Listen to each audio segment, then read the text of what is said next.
Hello! So, ang topic natin ngayon is for differential equations, which is solving non-homogeneous DE using reduction of order, part 2. So, kung hindi nyo pa napapanood yung part 1, ililink ko na lang sa description para ma-check nyo muna. Para meron na kayong concept at may background na kayo sa way of solving natin for solving non-homogeneous DE using reduction of order. So tuloy lang natin yung mga solving natin ng differential equation. So sa part 1, nakapag-solve na tayo ng hanggang problem number 3. So, hanggang problem number 3. So let's have problem number 4 this time. So solve the differential equation. D squared plus 1 y is equal to secant x. Okay, so given non-homogeneous DE of the form, f of dy is equal to r of x. So yung r of x natin this time is medyo kakaiba siya. Hindi siya yung typical, which is yung secant x. So hindi to possible ma-solve using methods of undetermined coefficient. Kaya gagamit tayo ng reduction of order. Okay, so bale, kung ipapattern natin sa form ng non-homogeneous DE, yung f of d natin is ito, yung d squared plus 1. Okay, so ang general solution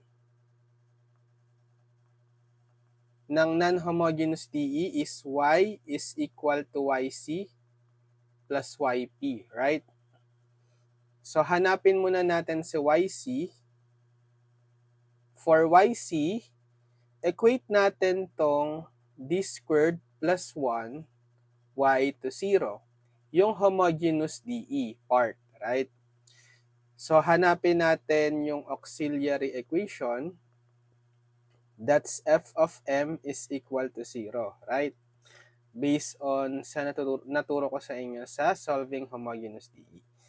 So nakalink naman sa description yung mga past video tutorials natin for homogeneous DE and non-homogeneous DE, methods of undetermined coefficient. Sa panoorin nyo na lang. So bale papalitan natin yung capital D dito ng m sa f of d. So magiging m squared plus 1 equal 0. Then solve natin yung roots. So transpose ko lang tong positive 1 sa kanan. Bale magiging m squared is negative 1. Then pwede nating square root both sides. So square root ng m squared, that's m.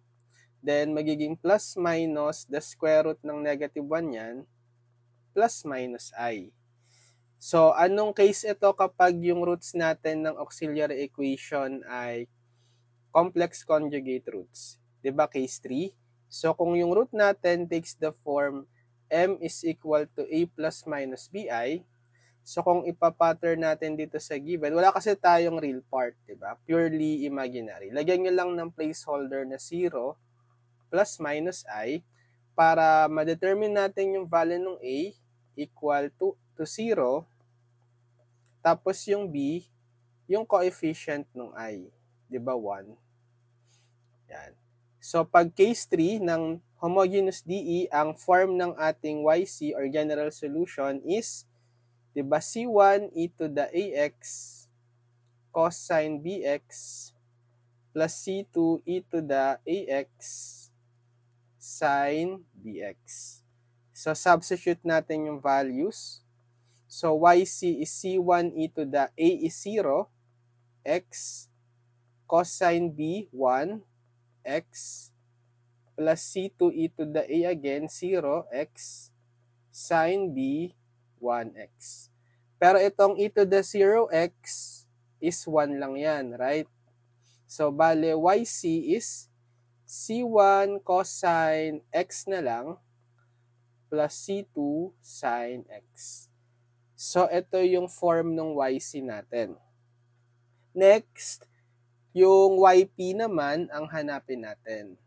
Okay, so 'di ba base sa naturo ko sa part 1, using methods of reduction of order, ile-let yp natin p equal to v. V is not a constant but a function of x, ha?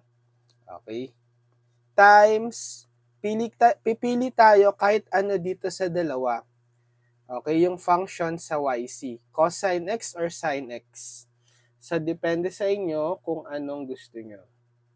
Okay, sige, gamitin ko si cosine x na lang. Pero pwede ring sin x, ha? So, let yp be equal to v cosine x. So, the goal is to find the v. Okay, para yung yp is that function v times the cosine x. So, yan yung method of reduction of order. Para mahanap yung v, babalikan natin yung original DE. So, from the original DE, yung given natin kanina, ito. Copy ko. Substitute natin yung form ng yp.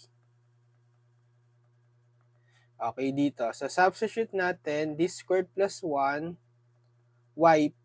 Ito. Then, equals secant x. So, distribute natin tong yp. Bale, d squared yp plus 1 times yp equals secant x. So, kailangan nating hanapin yung second derivative ng yp. So, first derivative muna yung kunin natin. Given that yung form ng yp is v cosine x, ha? Yan. So, paano kuhain ang derivative ng yp? Yp is v cosine x. So, product ng dalawang function yan. Gamit tayo ng product rule. So, product rule is derivative ng st is sdt plus tds. So, pwede nating i-assign yung s as our v and yung t as our cosine x. Right? So, derivative ng yp, product rule, copy the s muna, which is the v, times the derivative ng t, which is yung cosine x. Derivative ng cosine x is negative sine x. Plus, copy the t, which is cosine x, times derivative ng s, which is yung v. Derivative ng v, gawin na natin v prime.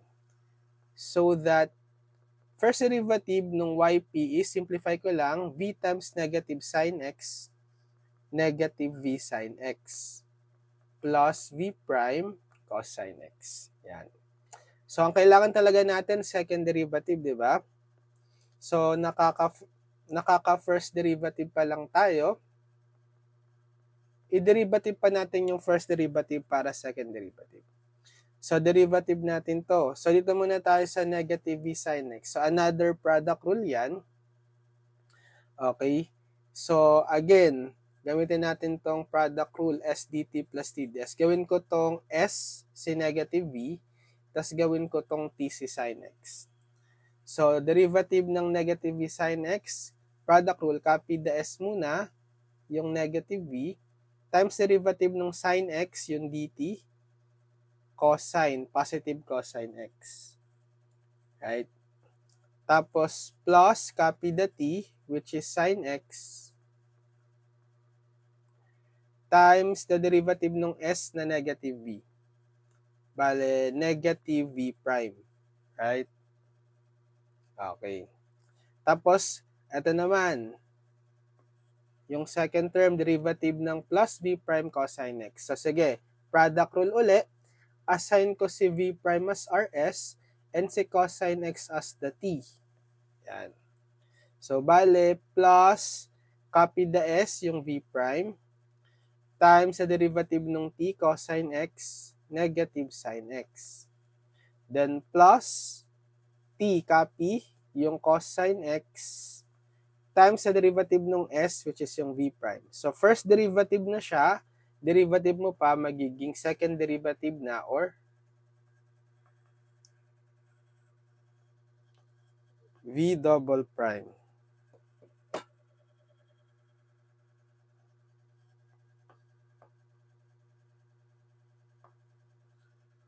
Wait lang.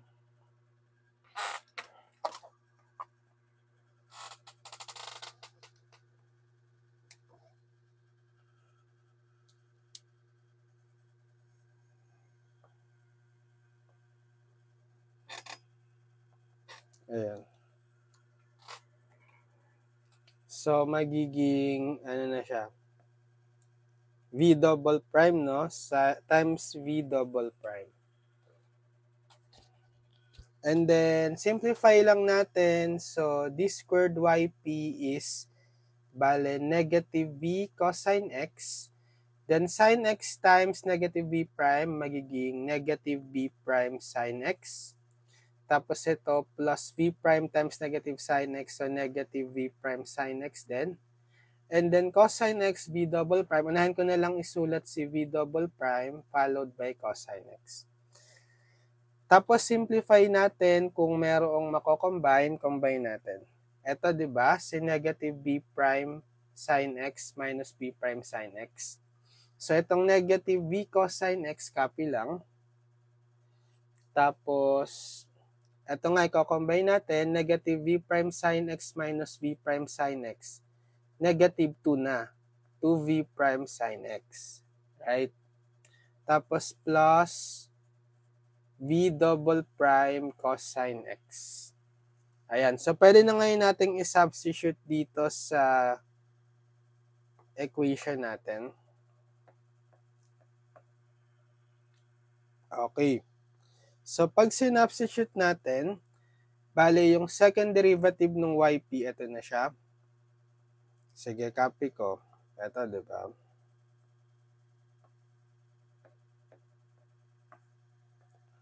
Plus the yp. So, yung yp natin is v cosine x, right? Plus v cosine x, then equal to secant x. So, meron ba tayong mako-combine, masisimplify? Ito, makakancel natin ngayon si v cosine x. So, matitira is ito, right? So, unahin kong isulat itong v double prime. V double prime cosine x minus 2v prime sin x equals secant x.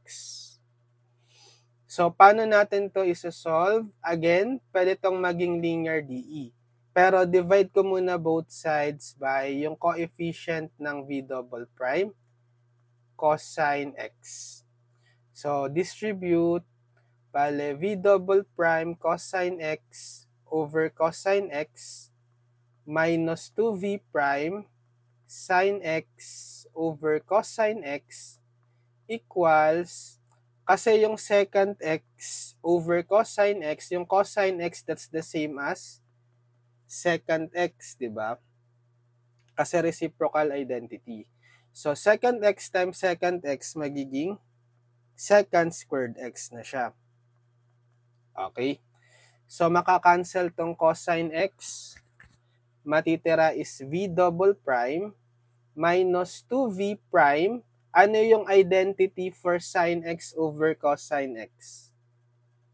Tangent. Okay, tangent x is equal to secant squared x. So, pwede natin itong matransform nga into linear DE by assigning a new variable. If we let w be equal to v prime, then getting the w prime, bale, i-derivative natin tong v prime, magiging double, ano na siya, v double prime, right? So, substitute natin. Yung v double prime is magiging w prime minus 2v prime, which is w, times tan x equals secant squared x. So, pwede na itong maging linear DE. Para mas makita nyo na ito ay linear DE, gawin yung Leibniz notation yung w prime. Pwede siyang dw over dx, then minus, so 2 tan x muna, isulat ko, followed by w equals secant squared x. So, linear DE na to. linear DE in W. Kasi it takes the form dW over dx plus P of xy W equals Q of x, di ba? Pag pinatter natin, ito na yung dW over dx, ito yung W. So, si W yung dependent variable, x yung independent. So, ano si P of x? Yung nakamultiply na function of x kay W. Etong negative 2 tan x, right? Ano naman si Q of x? Yung function of x sa right side, secant squared x. So, paano natin ngayon isosolve ang linear DE? Naturo ko na to. So, panoorin nyo na lang din kung gusto nyo i-review. Hahanapin natin yung integrating factor, di ba? Integrating factor is e to the integral ng P of x dx. So, e to the integral, alam na natin yung P of x na identify na natin. Substitute, negative 2 tan x dx. So, gilid ko na lang tong negative 2 kasi constant. So, e to the negative 2 integral ng tan x dx. So, e to the negative 2, ano ang integral ng tan x? Diba, pwedeng negative ln ng cosine x. So, pwede nyong i-multiply negative 2 times negative ln cosine x. Magiging positive 2 ln cosine x na. Tapos, applying power rule for ln, logarithms, pwede itong maging exponent ng cosine, right? Yung 2. So, magiging e ln ng cosine squared x. Tapos, by inverse property naman, itong e to the ln, makakancel yan kasi inverse sila of each other. Matitira na lang is itong absolute value ng cosine squared x. So, kahit alisin nyo na yung absolute value, mahalaga lang si cosine squared x. So, yan na integrating factor. And then, yung general solution ng linear DE naman, ano yung form niya? Dependent variable W times the integrating factor equals integral ng Q of x times the integrating factor dx plus c. Pero wag na nating lagyan ng plus c kapag sa YP yung hinahanap natin. Di na yan mahalaga. Kasi yung constant natin is nasa C1, C2 na dun sa YC. Right? So pag naghahanap ng YP, disregard natin yung plus c. So, substitute natin, W times integrating factor, yung nakuha natin is cosine squared x. Equals integral ng, ano si Q of x? Secant squared x, di ba? Times integrating factor, cosine squared x. Yan. So, equal, so W cosine squared x equal to the integral niyan. Eh, di ba ano to? Reciprocal of each other. So, kapag tinimes mo yung secant squared x times cosine squared x, 1. Diba? So, magiging integral ng 1 dx or simply integral ng dx na lang. Right? So, integral ng dx is x.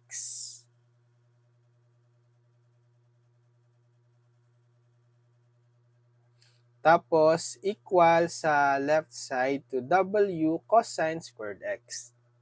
So, solve natin si W. Divide both sides by cosine squared x. So, cancel ito. W is x over cosine squared x or applyan nyo ng reciprocal identity. Yung 1 over cosine squared x, that's the same as secant squared x. Okay. Diba? So, ngayon, ibabalik na natin si W. Yung substitution natin is W is V prime, right? So, but W is equal to V prime. Palitan nyo ngayon yung W ng V prime. So, equal na siya to x secant squared x. So, the goal is to solve yung V. Para ma-undo yung first derivative ni v, yung v prime, i-integrate nyo both sides with respect to x. So, pag in-integrate nyo yung first derivative ni v or v prime, magiging v na siya. So, the problem na lang is how to evaluate the integral ng x secant squared x. Okay, sige. So, try tayong mag-DI method.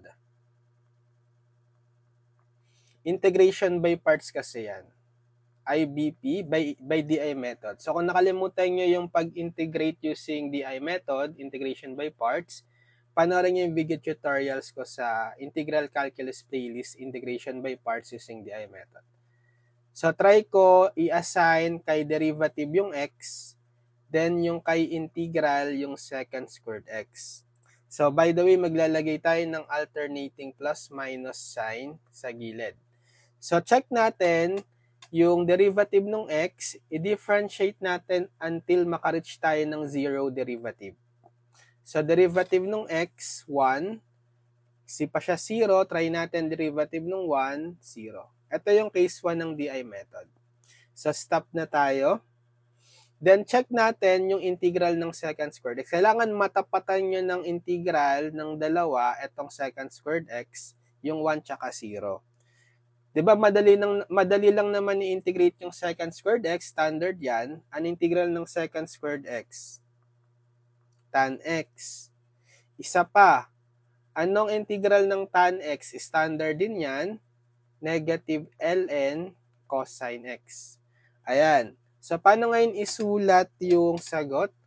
Product nitong diagonal terms, including yung sign convention sa gilid. Ito, tsaka ito. Yan. So, therefore, ang integral ng x secant squared x dx is, so ito muna, positive x times tan x, bale x tan x. Tas next, negative 1 times negative ln cosine x. Bale, magiging positive na siya. Positive ln cosine x. So, ito na yung value ni v, right? Dito yung nasa left side. Yan. So, therefore, yung yp natin, may v na tayo. Diba yung yp is v times, sige nga, ano yung yp natin kanina? Yp is v cosine x. So, times natin yung v kay cosine x, siya si yp, diba?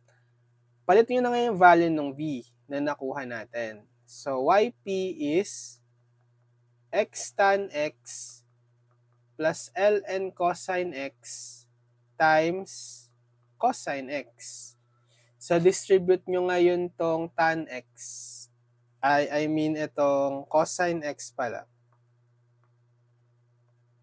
Yan. So, yp is equal to x tan x times cosine x plus ln cosine x times cosine x. Or unahin ko si cosine x times ln cosine x.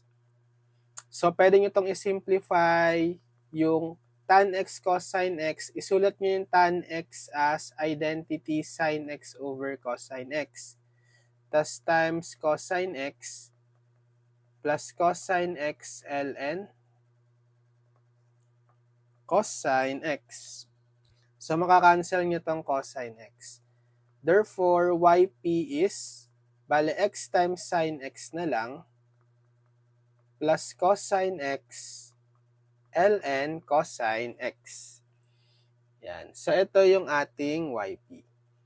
So, makukuha natin yung, or masusulat na natin yung pinaka-general solution ng non-homogeneous DE, diba? Y is equal to yc plus yp.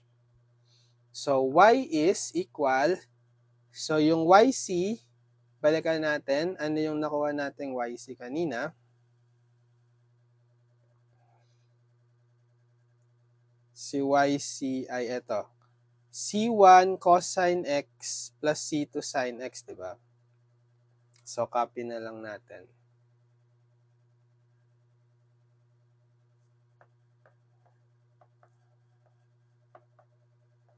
Yan. plus the yp, which is ito yung x sine x plus cos sine x ln cosine x. So this is the general solution using using reduction of order.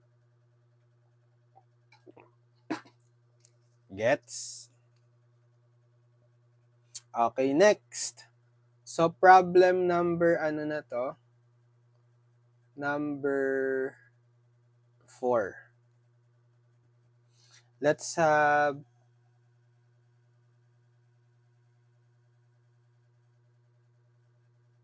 problem number 5.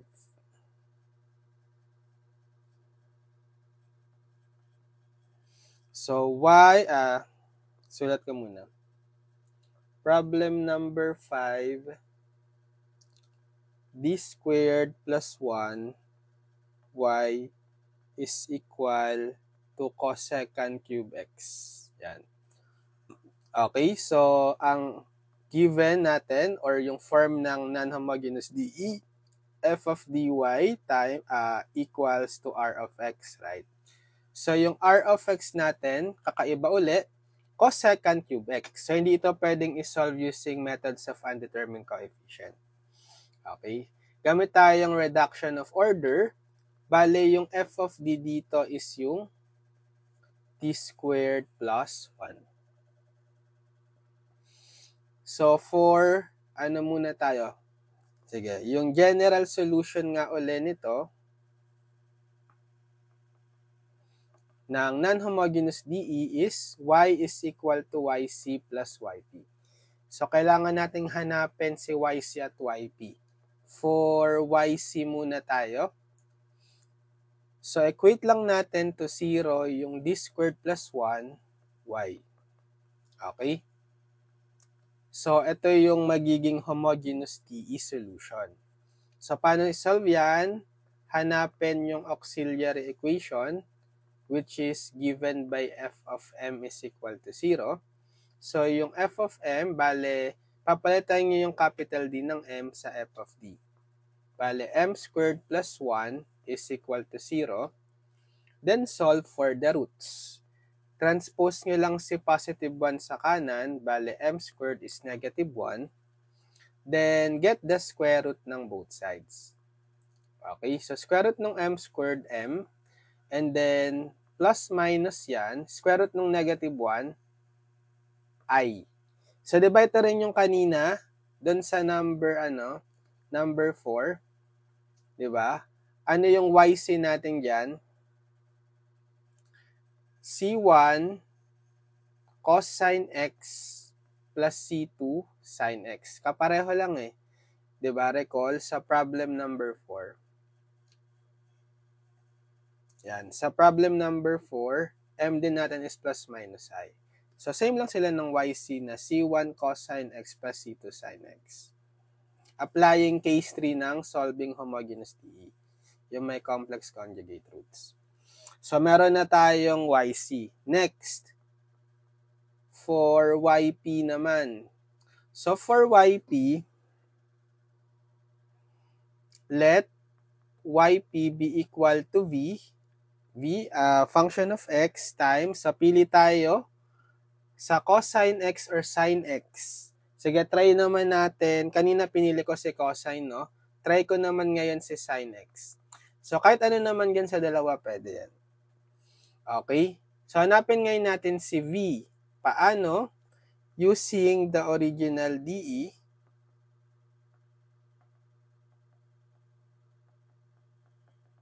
So, balikan natin yung original DE. Ito, copy ko. Yan. So, sa substitute natin,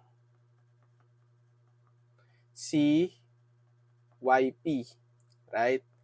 So, this squared plus 1, yp is equal to cosecant cube. So, distribute natin si yp.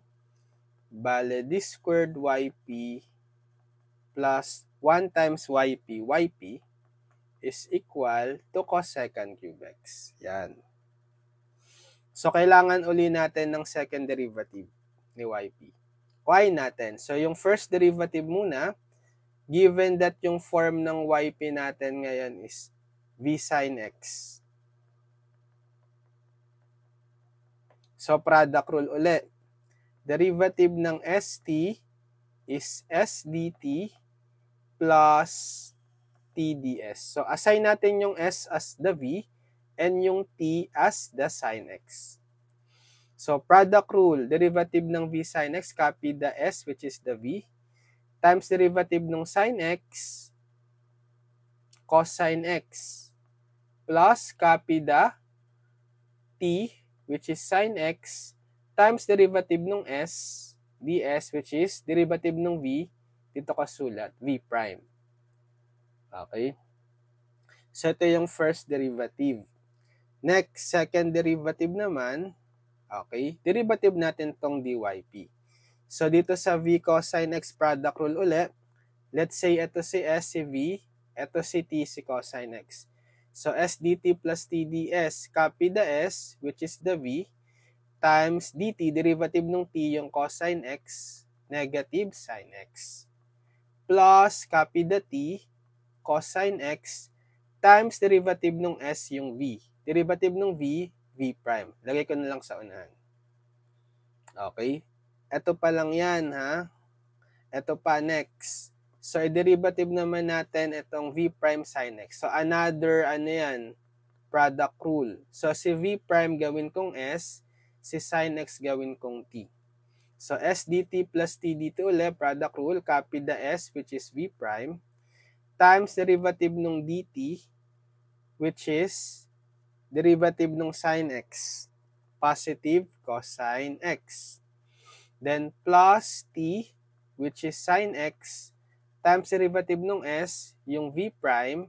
So, v prime na siya, i-derivative mo pa, v double prime na. So, unahan ko na lang dito sulat, v double prime. Then, konting simplification lang. So, v times negative sin x magiging negative v sin x. Then, plus, pwede nyo i-combine tong dalawa. v prime cosine x plus v prime cosine x. Similar terms, diba? Magiging 2v prime cosine x. Then, plus v double prime sin x. Yan. So, ito yung d squared yp or second derivative ng yp. So, pwede na nating i-plug in sa given de. Ito.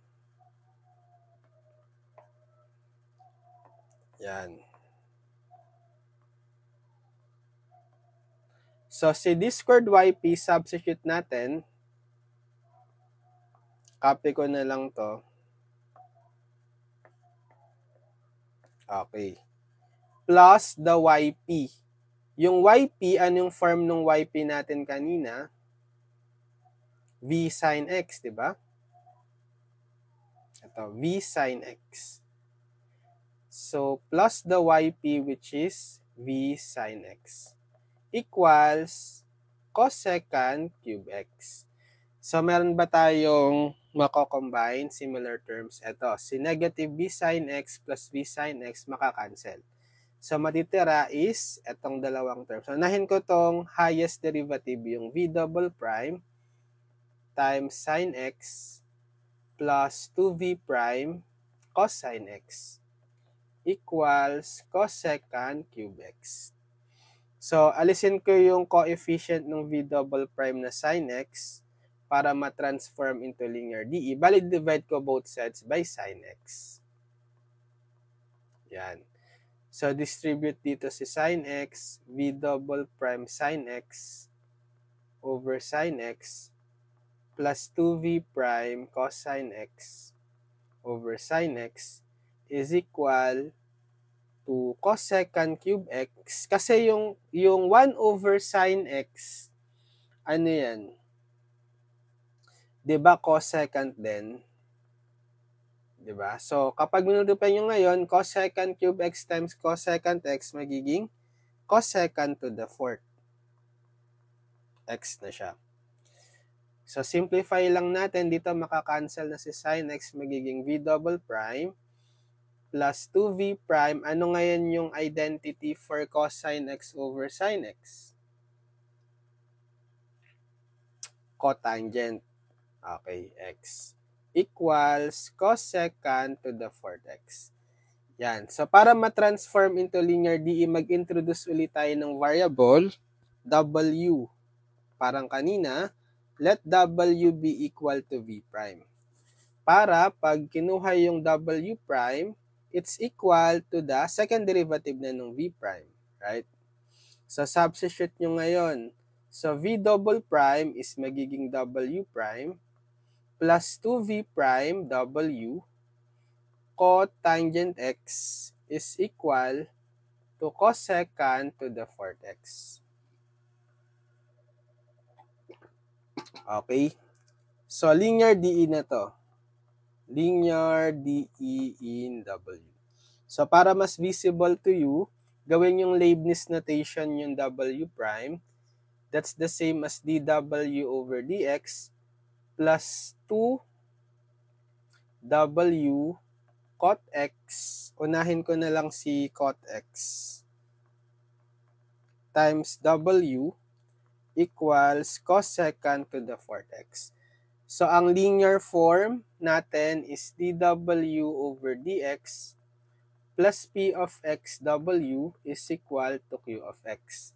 Diba? So, pag pinatter natin, ito na yung dW over dx, ito si W, ano bale si P of x? Yung function of x na nakatabi kay W, 2 cotangent x, diba? Ano naman si Q of x? Yung function of x sa right side, which is cosecant to the fourth x. Okay? Yan. So, paano isolve yung linear DE? Integrating factor, hanapin natin, IF. Again, equal to e to the integral ng P of x dx. So, e to the integral P of x, substitute yung 2 cotangent x dx. So, e to the, labas na lang yung 2, constant, integral ng cot x dx. So, e to the 2, integral ng cotangent x, standard yan, ln sin x, right? So, pwede nyo gawing exponent itong 2 ng sin x, power rule for ln, bale e to the ln ng sin squared x. So, by inverse property, makakancel nyo yung e to the ln, matitira is absolute value ng sin squared x. So, hindi na mahalaga yung absolute value kahit yung sin squared x na lang, yan ay integrating factor. So, pagkakuha ng integrating factor, general solution. Ang general solution ng linear DE, dependent variable W, times the integrating factor, equal to the integral ng Q of x times the integrating factor dx plus c. Pero again, di na mahalaga yung plus c, disregard na lang natin. So, substitute W times integrating factor, which is sin squared x, equals the integral of Q of x. Ano si Q of x? Cosecant to the fourth.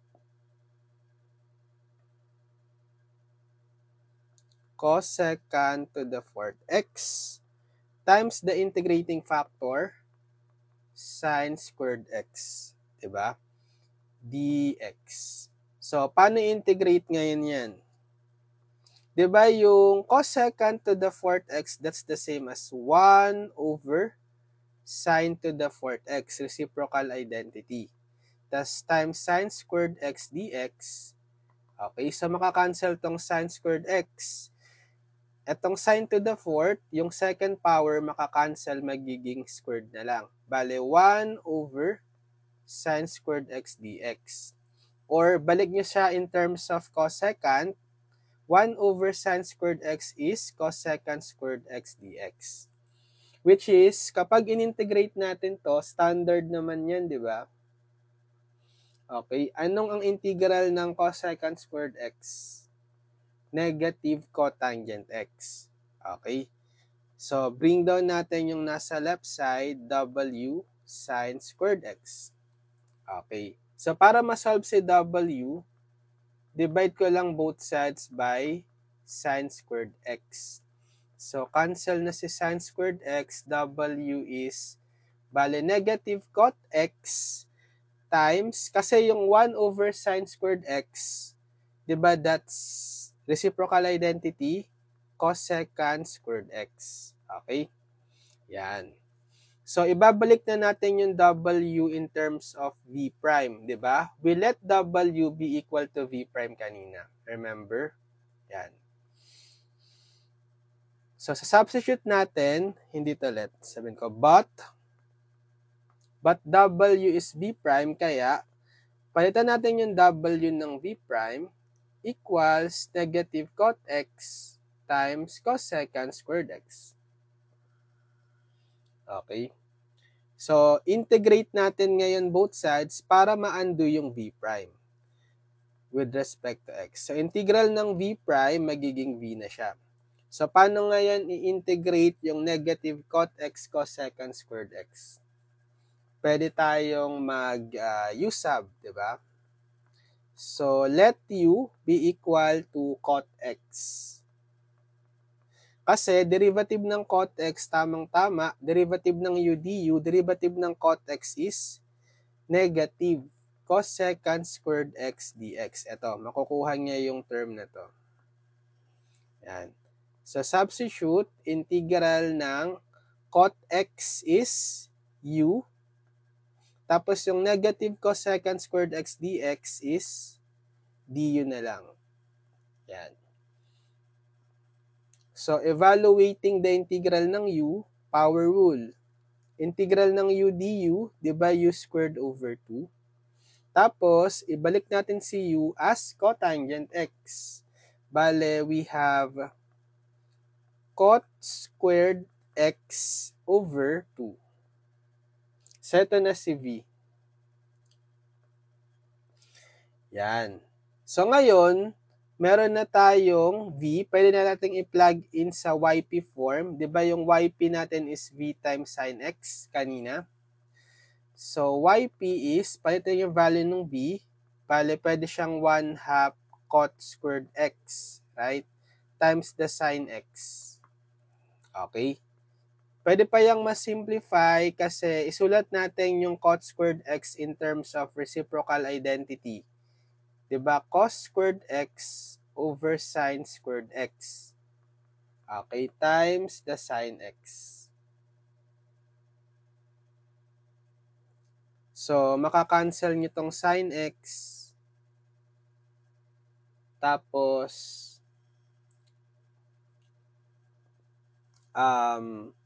magiging over sin x na lang. So, yp is, pwede siyang cos sin squared x over 2 sin x. So, kung gusto nyo, gamitan nyo ng identity itong cos sin squared x. Reciprocal, Pythagorean identity. Okay? Diba yung Pythagorean identity is cos sin squared x plus sin squared x is equal to 1. Solve nyo si cos sin squared x, transpose si sin squared x sa kanan. Cos sin squared x is 1 minus sin squared x. So, palitan nyo to ng 1 minus sin squared x over 2 sin x. So, distribute nyo yung over 2 sin x. Bale, 1 over 2 sin x. Then, minus sin squared x over 2 sin x. So, yp is equal to what? Ito, 1/2, reciprocal, 1 over sin x, identity is cosecant x, diba? Tapos, minus, ito, sin squared x over 2 sin x, cancel si sin x, magiging sin x na lang over 2, or 1/2 sin x. Yan. So, ito yung ating yp ngayon. 1/2 cosecant x minus 1/2 sin x. So, pwede na nating makuha yung general solution ng non-homogeneous DE. Diba? Y is YC plus YP. So, Y is, ano si YC natin kanina? So, si YC ay Ito, di ba? C1 cosine x plus C2 sin x. So, copy.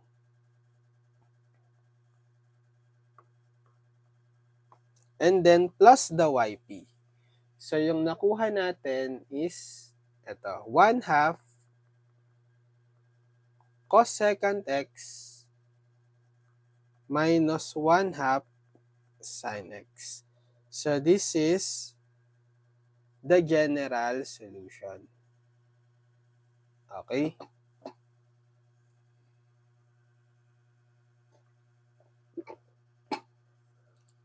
Anong problem na to? Problem number 5. Okay, sige. Problem number 6. So, for problem number 6, ito naman. T squared plus 1 y is equal to secant cube x. Again, we have f of dy is equal to rx form ng non-homogeneous d. So, yung r of x natin is secant cube x. So, kakaiba na naman yung r of x. Hindi to pwedeng masolve using methods of undetermined coefficient. Okay, so, variation of parameters, reduction of order tayo. So, yung f of d, parang pareho lang sa kanina, di ba? D squared plus 1. So, ang general solution palagi ng non-homogeneous DE, y is yc plus yp. So, for yc muna ang hanapin natin. For yc, we have yung d squared plus 1 y, equate nyo to 0. Yung homogeneous part ng DE. So, kuhain yung auxiliary equation, f of m is 0. So, palitan nyo yung capital D sa f of D ng m, bale, m squared plus 1 equals 0. So, same lang din yung roots nito. Bale, m squared transpose si positive 1 sa kanan, negative 1. Get the square root ng both sides. Square root ng m squared, magiging m na siya. Tapos ito may plus minus. Square root ng negative 1 ay. So, kapareho nung number 4 and 5, di ba? Ano yung yc natin ngayon? So, C1 cosine x plus C2 sin x. So, meron na tayong yc. For yp naman. So, for yp, again, let yp be equal to function of x na v, then times any of the two, cosine x and sin x, or sin x. Sige, sin x na lang uli. Okay? Yan. So, ngayon, hahanapin natin si V using yung original DE. Yung original DE natin, ito, copy ko. D squared plus 1y equals secant cube x. So, isa-substitute natin. Substitute yung yp. Sa d squared plus 1, yp is secant cube x. So, distribute nyo yung yp. Bale, d squared yp plus 1 times yp equals secant cube x. So, hanapin natin ngayon si second derivative ng yp. Eh, di ba yung yp natin, same na lang sa v sin x. Parang dun sa problem number 5. So, pag hinanap natin yung d squared yp, same na lang din sa steps dito. Right? Ito. Ito na din makukuha natin. Di ba? Pag hinanap nyo si first derivative, ito rin yun. Pag hinanap nyo si second derivative, ito rin siya. Kasi same lang yung form ng yp na v sin x. Right? Okay. So, copy ko na lang para less work na tayo. Copy ko na lang tong d squared yp. Yan. So, pag sinubstitute natin ngayon, so yung d squared yp, ito na siya. Sige, copy natin.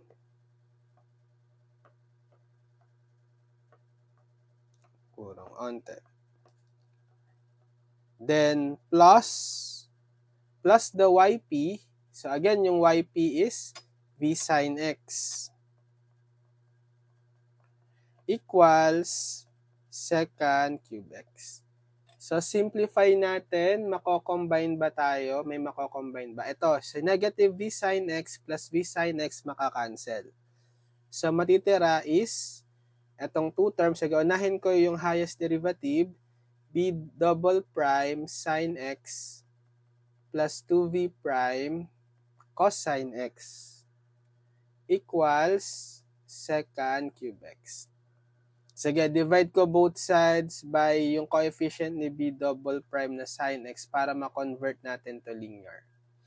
So, distribute itong sin x. So, v double prime sin x over sin x plus 2v prime cos sin x over sin x is equal to, bale, secant cube x. Yung 1 over sin x, cosecant x, di ba? Yan. So, simplify ito, cancel si sin x, v double prime, plus 2b prime. Ano yung identity for cosine x over sin x? Cotangent x, di ba? Equal secant cube x cosecant x. Yan. So, mag-introduce ulit tayo ng w. Let w be equal to v prime. Then, w prime is equal to v double prime. Para ma-transform into linear DE. Sa substitute, v double prime is w prime na siya, plus 2v prime w cotangent x. Okay? Equals secant cube x cosecant x. So, linear DE na to. Gawin nating Leibniz notation form. Yung w prime, that's dw over dx, plus 2.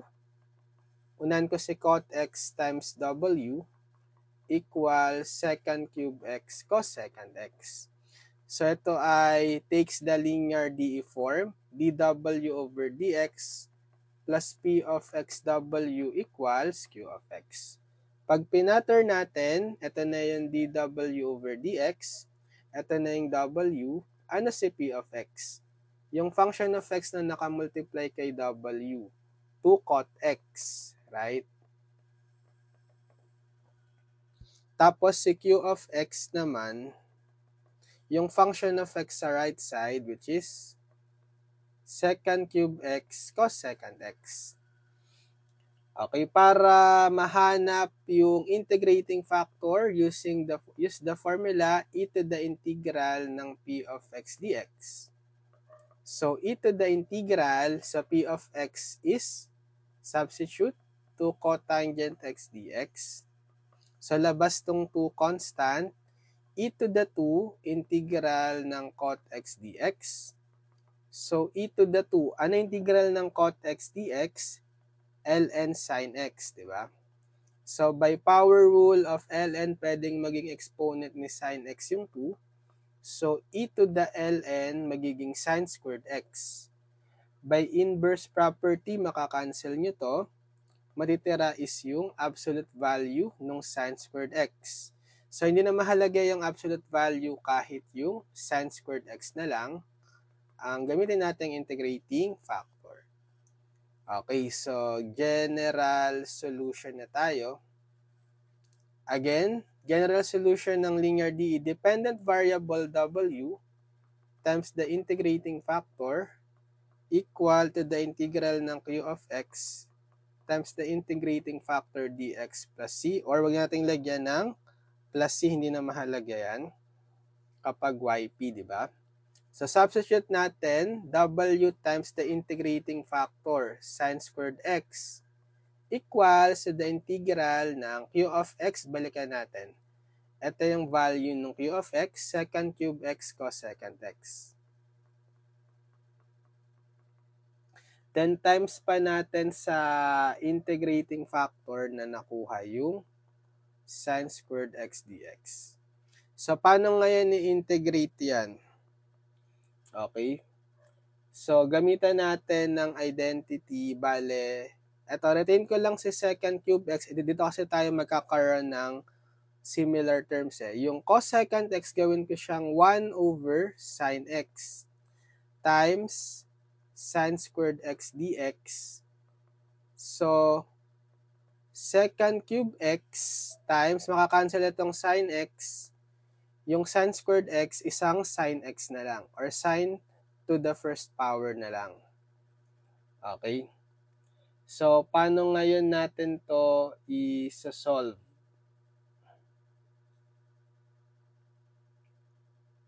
Okay, pwede tayong gumamit dito ng, kasi yung second cube x, pwede ko yung gawing, diba, 1 over cosine cube x times sin x. So, kuha ako ng isang cosine x, bale magiging 1 over cosine squared x times sin x. So, meron ka pang isang cosine x sa baba kasi cube yan. Okay? Para cosine squared x times cosine x, cosine cube. So, magiging integral, balik ko to ngayon to second. Diba? Second squared x yan. Tapos yung sin x over cosine x, tan x. Yan. Meron na ngayon tayong magiging u sub. Let u natin yung tan x kasi tamang-tama. Derivative ng tan x is second squared x dx. So, derivative ng u, du. Derivative nga ng tan x itong second squared x dx. Okay? So, pag sinubstitute, magiging integral ng, so tan x, u na lang, then second squared x dx, ito na siya, du.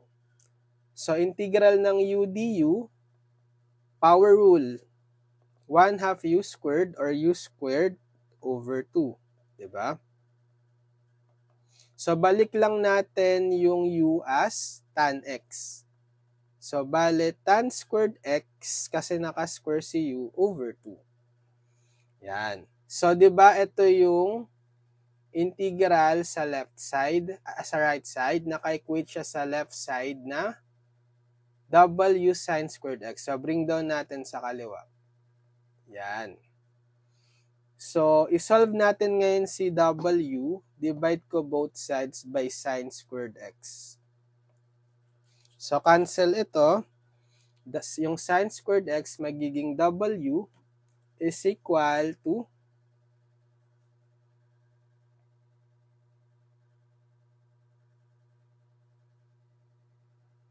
okay, 1/2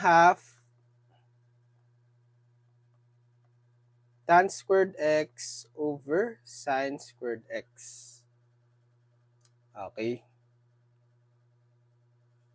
So, pwede siyang maging, sige, 1/2 times, diba yung tan squared x, that's cosine squared x over sin squared x. Right? Then, naka-divide pa sa sin squared x.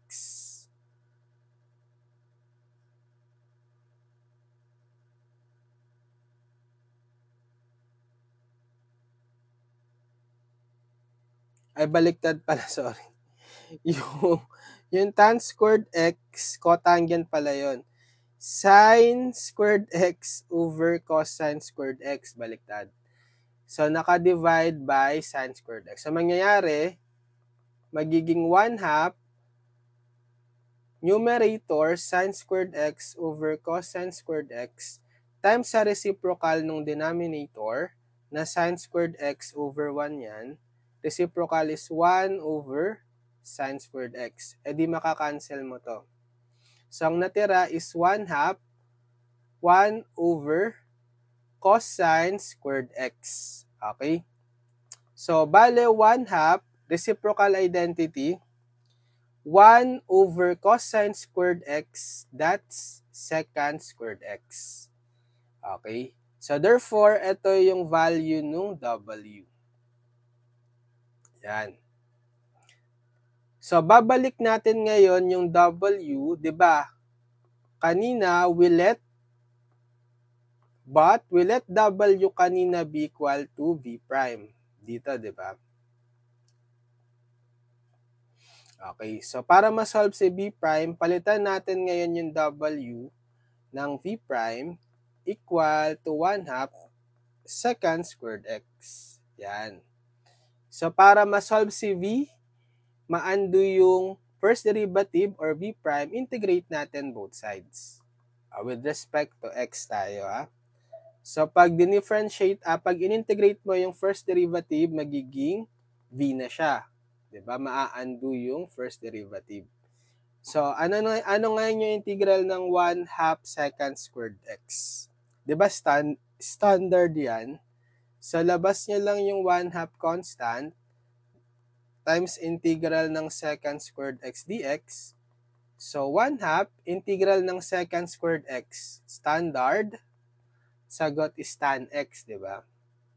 Yan. So ito yung V. So from the YP natin kanina na V times sin x, tama ba? Yung YP natin is V times sin x, di ba? Ito. Pwede na natin ngayong masubstitute yung nakuhang V. Okay, so YP is V 1/2 tan x times sin x. Okay? So, bale, YP is, pwede nyong gawin itong tan x as sin x over cosine x. Tas times sin x. So, YP is 1/2 sin x times sin x. Sin squared x over cosine x. Tapos, parang kanina, yung sin squared x, gawin natin in terms of cosine squared x using Pythagorean identity. Diba? Cosine squared x plus sin squared x is equal to 1. Transpose cosine squared x sa kanan, therefore, sin squared x is 1 minus cosine squared x. Right? Kurang.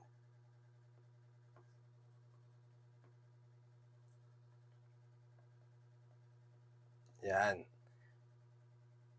So, 1/2 sin squared x gagawin kong 1 minus cosine squared x over cosine x.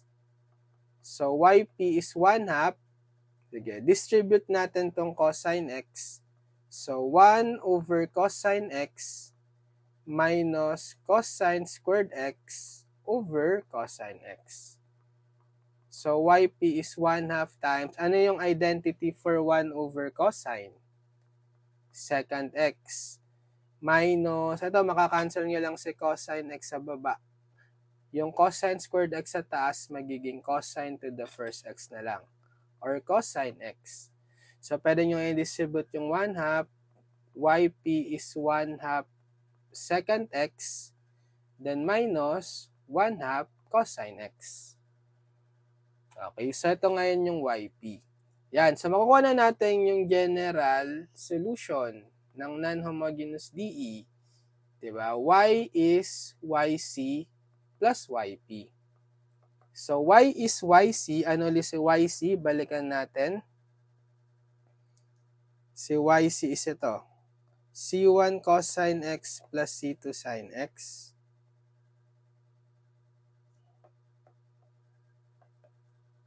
And then, plus YP. Yung kakakuha pa lang natin na YP plus 1/2 secant x minus 1/2 cosine x. Okay? So, yan yung ating general solution.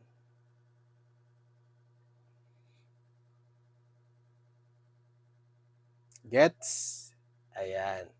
So, nakasolve din tayo ngayon ng hanggang ilan to? 6 problems, no? For the topic reduction of order. Yan. Yan. So sana may natutunan kayo ngayon sa ating video tutorials 4. So ang topic natin is solving non-homogeneous DE using reduction of order. Okay, so abangan nyo yung next video tutorials natin. Basta follow lang kayo sa ating account. Ayan. Ito yung topic. Follow kayo sa account natin para mananotify pag meron tayong next video tutorial. And then, mag-subscribe kayo sa ating channel, Engineered Math YouTube channel. So, lilink ko na lang sa description yung mga video tutorials natin, tsaka yung pinaka-playlist ng differential equations, DE, simula sa unang lesson hanggang sa last lesson, para meron kayong video tutorials, playlist guide from me, para sa buong subject ng DE, okay? Para pwede niyong panoorin anytime. So, good luck sa mga nagtitake ng DE, kayang-kaya nyo yan. Basta mag-solve lang kayo ng maraming problems, practice lang, and panoorin yung mga video tutorials ko. Okay? So, see you on my next video tutorial. God bless everyone. Padayon, future engineers. Bye-bye.